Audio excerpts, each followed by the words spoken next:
Okay, welcome to the second lecture on five-element theory. This is really important stuff. You are definitely responsible for all of it. It is not in your books. The basic information is, but what I hope is to give you a little context that is not in the book.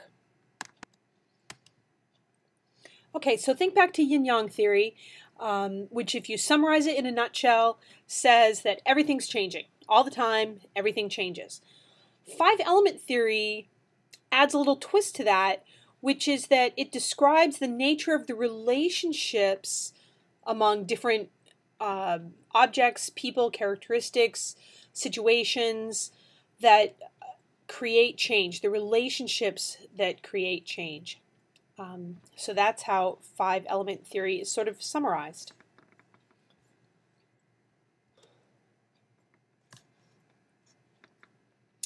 So I said a little bit ago that the five elements are a different paradigm than the elements used in other medical systems. In Greek medicine, you might have heard of earth, air, fire, and water. Sometimes they also talked about ether, which would make it a five-element system. Ayurvedic medicine relies on the three doshas, which I am not tremendously familiar with, but I just kind of throw it out there. If you want to learn more, there's tons of information on the internet.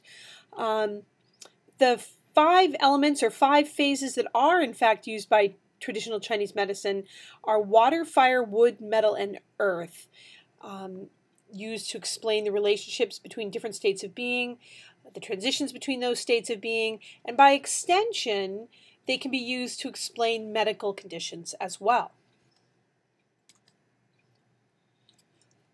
So each of the five elements has a tremendous list, 8, 10, 12 things, I don't recall exactly, of characteristics that represent or symbolize that emblem. Remember, Kapchuk talked about each of the elements as being an emblem that explains change and characteristic.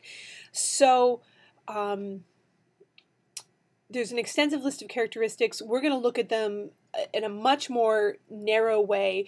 We're going to focus on direction, season, color, taste, emotion, and of course we're going to associate each of the elements with those meridians to which they correspond. And you've noticed all the color correspondences in the Maria Mercati book, Handbook of Chinese Massage. So now we're going to talk about those associations. I'm referring more to the meridians, but they are in fact referring to the yin organs and yang organs. So a good bit of this is just flat out memorization. I hate to say that, but it is repetition and it is memorization of the characteristics or correspondences. I'm going to try to give you little triggers so it's not terribly rote, but unfortunately there is a good bit of that. So the first element is water. Its color, as you might imagine, it's kind of logical that water is blue, or if you think of really deep water, it looks black. Before I go any further, I want to point out that a lot of these correspondences, all of these correspondences, were sort of developed in a northern hemisphere type of environment. We weren't talking tropical, we're talking temperate northern hemisphere. As I said, not tropical, not around the equator, not south of the equator. So a lot of these associations should make relatively good sense to those of us living in New England, because they're going to be the same for us as they were for the people that developed this theory. So water is cold. Typically, if you go to the beach in the summer, you know that that is true, certainly in New England. And being cold, its season is winter, and winter is associated with the north. We think of the frozen tundra, we think of the Arctic, and that is north. It's always wintry there. Water, the taste associated with water is salt, and that, again, is pretty intuitive. The ocean is salty. Our tears are salty, so it's not complicated to learn that the element of water is associated with the taste of salt. The emotion is fear. Again, this is another one of those ones, yeah, you got to partly memorize it. Some people are afraid of the water, some people aren't. But I imagine that if you were in a life raft stuck in the middle of the Pacific Ocean, you might be afraid. So fear is, again, a fairly logical emotion to associate with the element of water. Not surprisingly, the two organs that are most responsible for water management in both Western physiology and traditional Chinese medicine, the kidney and the bladder, are associated with the element of water.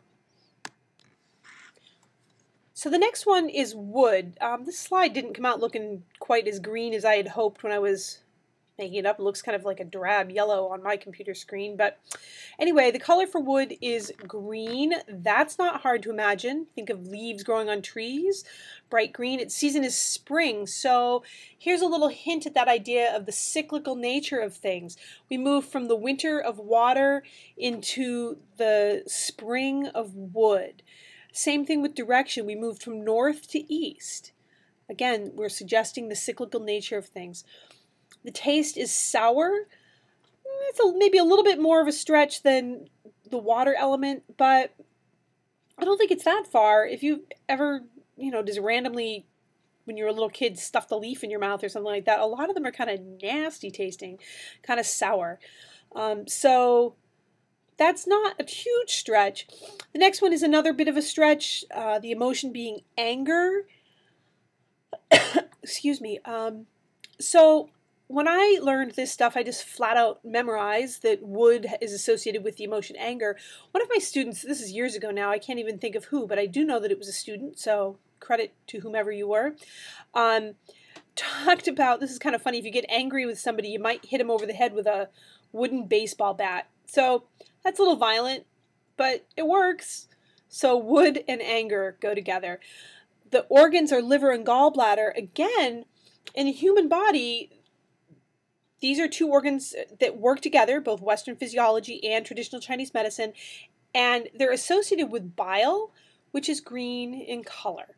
Gallbladder produces bile, liver stores bile. So yeah, green bile has to do with wood.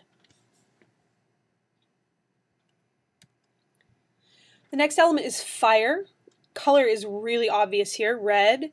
Season, summer, that's pretty obvious too. We're heating up, so we've gone from winter to spring to summer. We've also moved from north to east to south. South is warm. The taste is bitter. It's another one of those ones, it's a bit of a stretch, maybe. I have never taken ashes after a fire and tasted them, but I somehow imagine in my mind that if I were to taste wood ash, it would have a bitter taste rather than a sour taste. Bitter is usually associated with a basic or alkaline quality, where sour is associated with an acidic quality, for whatever that's worth. So yeah, the taste is bitter. The emotion is elation or excess joy. In traditional Chinese medicine, too much joy is a pathological condition. Elation, of course, is a word that means lots of joy. Somebody who's over the top with happiness would be elated. The organ associations or meridian associations are a little more challenging. I think you just kind of need to memorize them. The yin organs, remember there are 4 total organs associated with the fire element. The yin organs are heart and pericardium. I think those kind of go together nicely. The pericardium in Western medicine is in fact a membrane that surrounds the heart. So heart and pericardium go together as the yin organs. The yang organs are small intestine and triple warmer or sanjiao, sometimes called triple heater. I think you just got to memorize those. Can't give you any tips. If any of you think of anything, let me know. So we have water, we have wood, we have fire. We've gone from north to east to south. We've gone from winter to spring to summer.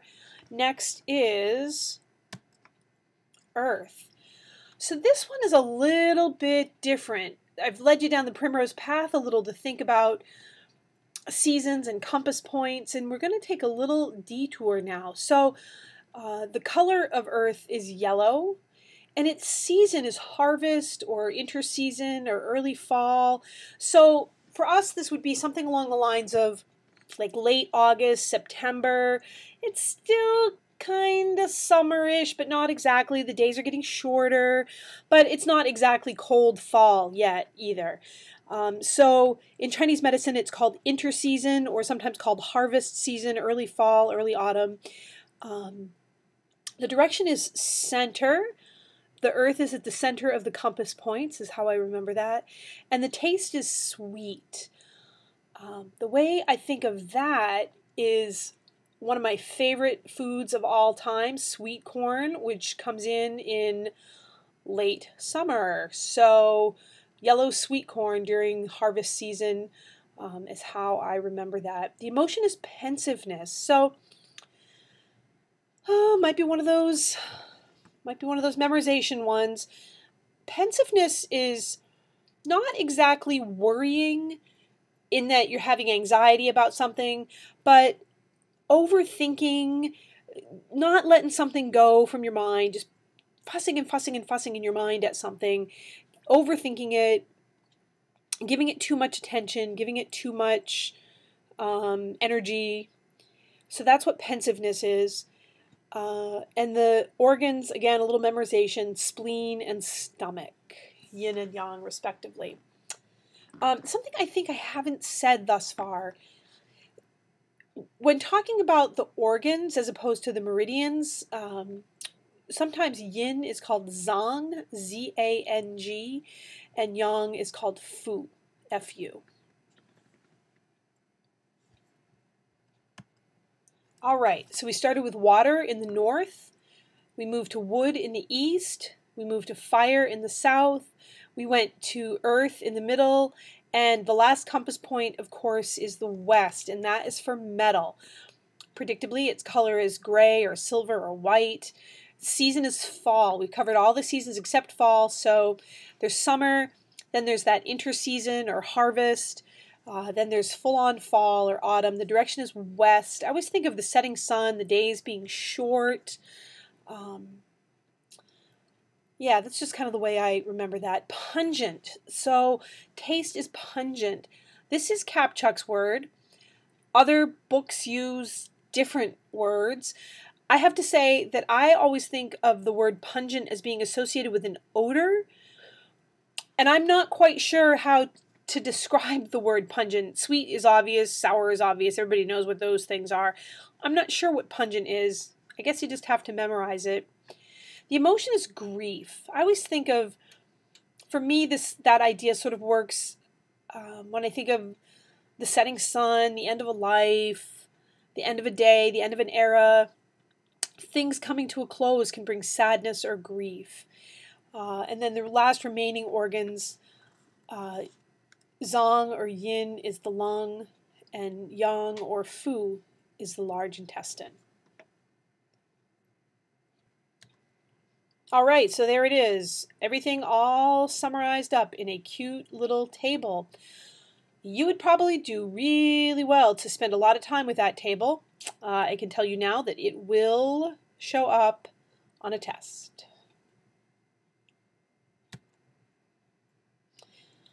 All right, so I know that is a lot of information. I hope that the little associations I tried to draw make it a little easier to swallow than just rote memorization, but I'm not going to lie, you got to spend a lot of time with this stuff. Repetition is your friend. Do it over and over and over again. Make up your own stories about how the correspondences fit with each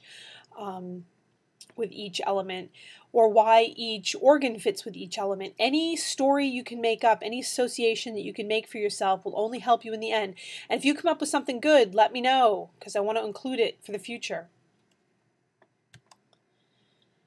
The next lecture is kind of more memorization, but it's also, again, I'm hoping to give you enough context that it sort of makes sense.